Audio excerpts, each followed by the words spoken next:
Salut à tous et bienvenue dans cette nouvelle vidéo où on va analyser ensemble les matchs de Ligue 1 qui auront lieu ce samedi 6 mai ainsi que ce dimanche 7 mai. On arrive à la fin du championnat et il y aura vraiment des belles opportunités. Juste avant de démarrer ces vidéos, n'hésitez pas à mettre un maximum de pouces bleus et surtout n'hésitez pas à rejoindre le canal Telegram les amis. Tout au long du mois d'avril, on vous a fait encaisser avec notre méthode Boost qui a été un carnage. On a fait plus de 300 € de bénéfices et sachez qu'on n'utilise que des mises à 10 ou 20 €. On vous avait fait le détail complet sur Telegram et il y a également notre méthode VIP qui est également pas mal du tout. Donc n'hésitez pas, si vous voulez suivre mes investissements personnels, à rejoindre le canal Telegram. Vous avez le lien dans la description ou dans les commentaires. Donc les amis, on va analyser du coup ces petits matchs qui auront lieu. Donc je le disais, il y aura 3 matchs le samedi et il y aura également 7 matchs le dimanche. Le premier, ça va être un très alléchant Nice contre Rennes, deux grosses équipes du championnat de France, même si au final au classement ils sont un petit peu en retard. On a une équipe de Nice qui devrait pas jouer de compétition européenne la saison prochaine, étant donné qu'ils ont perdu en Conference League contre le FC Bâle et qu'ils ont plus de 10 points de retard sur le 5e qui est Lille, donc ça va être vraiment quasiment impossible pour les Niçois. Néanmoins, attention, Nice à domicile, ça va pas lâcher du point comme ça. Rennes de l'autre côté, ils ont l'occasion quand même de choper une qualification en Coupe d'Europe. Il va falloir enchaîner les victoires et ça va être très compliqué du côté de Nice. Je m'attends à avoir une équipe de Nice, pourquoi pas piéger cette équipe de Rennes, même si Rennes, attention, ils reviennent bien, ils viennent de gagner 4-2 contre Angers, mais juste avant ils avaient perdu 1-0 à Montpellier alors que Montpellier était réduit à 10, donc voilà, une équipe de Rennes qui a quand même pas mal de soucis à l'extérieur cette saison. Moi je vois bien Nice, pourquoi pas embêter cette équipe de Rennes. Alors forcément il n'y a pas d'enjeu du côté de Nice, tout l'enjeu est du côté du Stade Rennais, mais à domicile les Niçois vont pas lâcher comme ça le morceau, donc moi je vois bien pourquoi pas un but partout. Le match nul remboursé 6 victoires de Nice, donc le HNB vous fait une cote à 2 tout pile, donc c'est plutôt intéressant. Je pense que les Niçois devraient éviter la défaite devant leur public et dans leur stade. Reims contre Lille maintenant, on a deux équipes plutôt pas mal de ce championnat de France. Une équipe de Reims qui a réussi à aligner une grosse série de non-défaites cette saison avec leur entraîneur Will Steele, mais là attention, on arrive à la fin de la saison, il n'y a plus trop d'enjeux pour le stade de Reims et ils sont sur 4 matchs sans victoire, dont 3 défaites consécutives.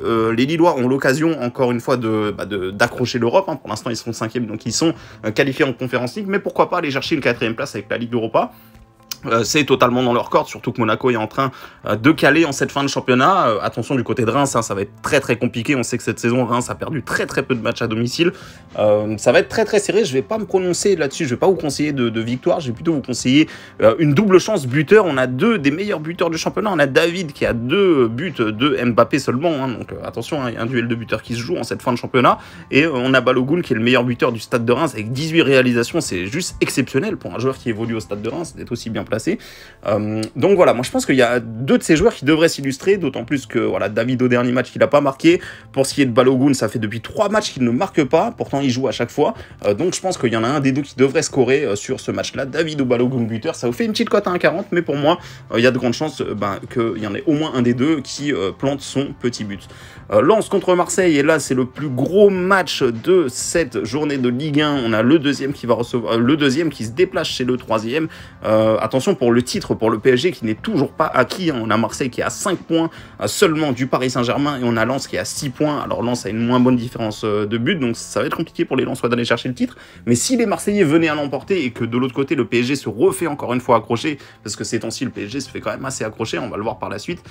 Donc rien n'est fini pour le championnat de France. Alors pour Marseille, il va vraiment falloir une victoire, sinon ça va être fini les espoirs de titre. Mais il y a quand même mine de rien, hormis la première place, il y a quand même une deuxième place qui est très importante parce qu'elle permet de se qualifier directement en Ligue des Champions. Les Lensois à domicile, c'est vraiment du costaud. Je crois qu'ils ont perdu qu'un seul match. Ouais, voilà, c'était contre Nice. Sinon, tout le reste du temps, c'était quasiment que des victoires cette saison. Alors attention à Marseille qui se déplace aussi très bien, qui est d'ailleurs la meilleure équipe à l'extérieur de ce championnat de France. C'est très indécis comme match, mais en tout cas, une chose est sûre, le match nul risque d'avantager personne parce que pour les espoirs de titre, ça va être foutu. Donc moi je vois bien pourquoi pas Lens l'emporter devant son public contre l'OM, mais si Lens ne venait pas à l'emporter, je pense qu'il y aurait une victoire de l'OM. En tout cas je vois pas de match nul, surtout quand on voit le classement, il y a très peu de chances que ça se produise. Les Lensois à domicile, c'est comme les matchs nuls, comme les défaites, ils en ont fait un seul cette saison. Donc voilà, c'est une équipe de Lens qui fait très peu de matchs nuls à domicile. Donc moi je vois bien ça. Lens, victoire de Lens, remboursé 6 victoires de l'OM qui vous fait une cote à 1,52. Alors c'est un pari à faire manuellement si vous voulez le faire. ou alors je crois qu'il est proposé également sur Betclic. Donc voilà les amis, on va passer du coup maintenant à la journée de dimanche où on aura normalement notre petit match de 13 h. Ouais voilà c'est ça, Angers contre Monaco, donc Monaco qui est en roue libre, hein. Ils viennent de prendre 7 buts sur les 2 derniers matchs, un déplacement à Lens qui a été très compliqué où ils ont perdu 3-0 et une défaite qui est vraiment inexplicable la semaine dernière où ils ont perdu 4-0 à domicile contre Montpellier. Donc attention, Montpellier qui est en forme, mais bon il n'y avait pas d'enjeu du côté de Montpellier, tout l'enjeu était du côté de Monaco et pourtant Monaco se fait avoir. Donc attention, Monaco ils peuvent plus se permettre de perdre, là ils vont tout perdre sinon s'ils lâchent encore des points. Angers de l'autre côté, bah, ils sont sûrs d'être relégués en Ligue 2, mais attention, des fois on voit des équipes comme ça qui, une fois qu'ils sont relégués, se mettent à gagner. Je serais pas surpris que Angers pose des problèmes. Voilà, ils sont quand même à domicile, Monaco est en plein doute, c'est difficile pour eux. Ben Yedder a pas marqué depuis un petit moment, il y a également Ben Taleb qui a marqué au dernier match et qui tire à chaque fois les pénaltys, donc il est possible que ce joueur-là marque.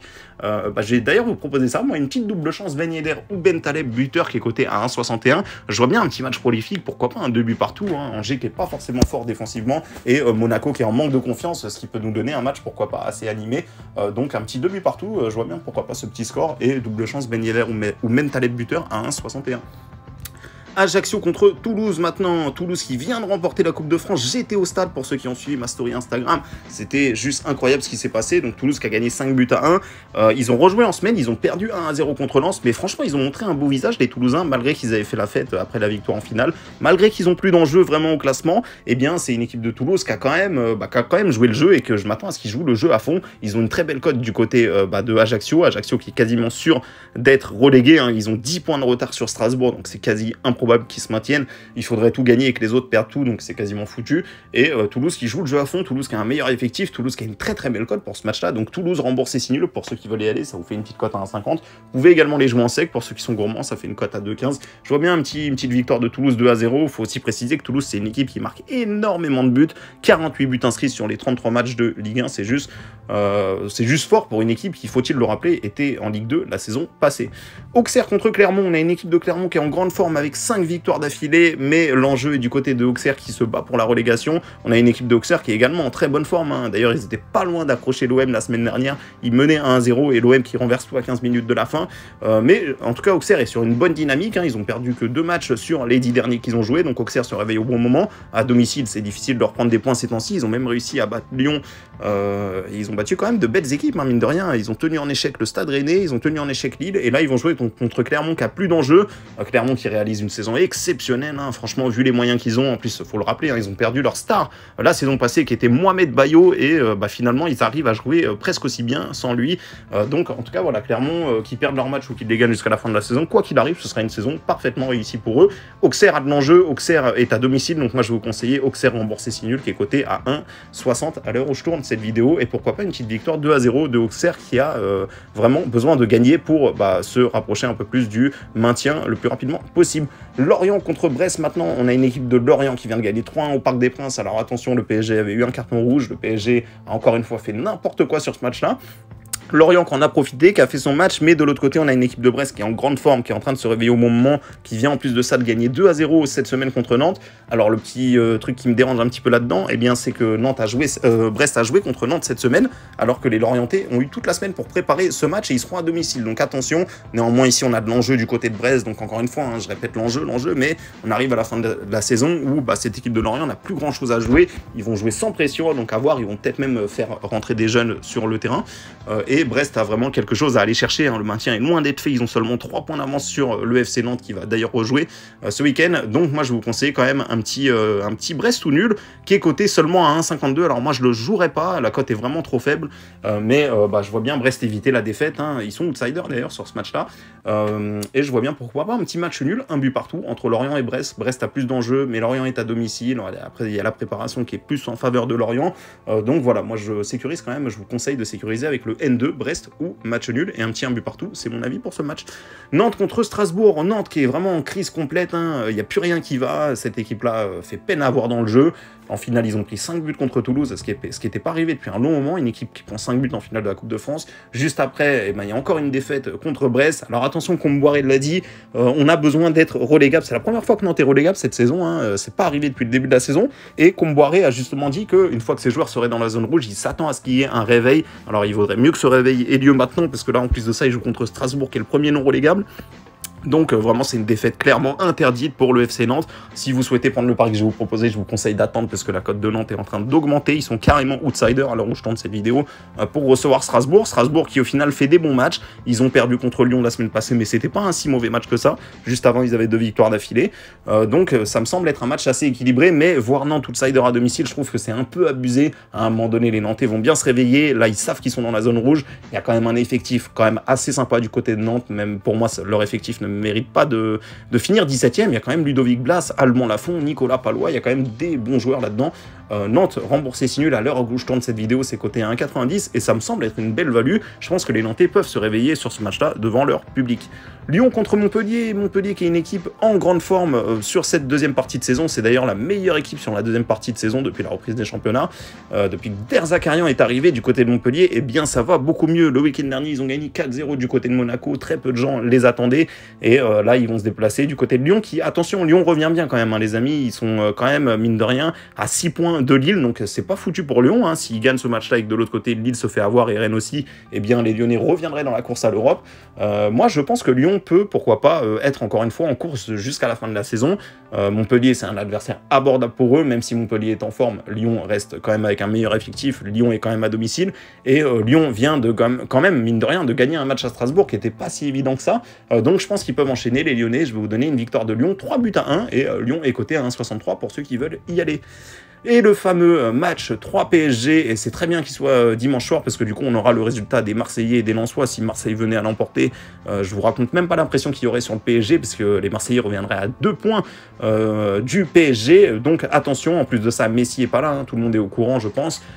Messi qui a été suspendu 2 semaines, donc ça me laisse penser que Mbappé devrait avoir énormément d'opportunités sur ce match-là. Il n'y a pas Neymar, il n'y a pas Messi, donc il y aura Mbappé néanmoins, donc c'est lui qui tirera les pénaltys, les coups francs, etc.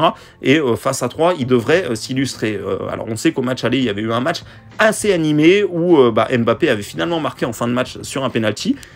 C'est une saison très compliquée pour le PSG, mais de l'autre côté, il faut aussi voir que 3, c'est un sacré naufrage, hein, ça fait vraiment une éternité qu'ils n'ont pas gagné un match, mais cette fois, il y aura de la motivation, ils seront à domicile, ils joueront le dimanche soir, hein, le match en prime time, donc il y aura forcément de la motivation. En tout cas, moi, je ne vais pas me prononcer ici pour le score exact, je vais surtout vous conseiller Mbappé buteur, la cote est seulement à 1,40, c'est vrai que c'est faible, mais encore une fois, n'hésitez pas à rejoindre le canal Telegram, parce qu'on aura sans doute une cote boostée sur Kylian Mbappé, et si c'est le cas, on vous l'enverra. N'hésitez pas, hein, chaque jour, quasiment, on vous envoie des codes boostés et on a un taux de réussite qui est juste hallucinant. On a fait plus de 300 € de bénéfices sur ce mois d'avril sur la méthode Boost uniquement.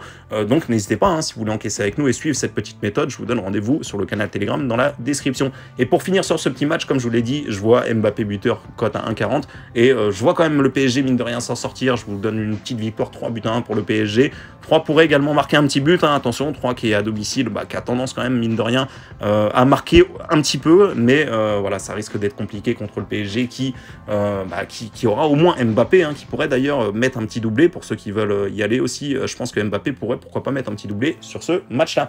Donc voilà les amis, j'espère que cette vidéo vous a plu, j'espère qu'elle va vous servir pour le pronostic du week-end. Et si vous souhaitez découvrir mes investissements, je vous donne directement rendez-vous sur le canal Telegram, vous avez le lien dans la description ou dans les commentaires. Donc merci à tous les amis, à tout de suite sur le canal Telegram ou à bientôt pour une prochaine vidéo.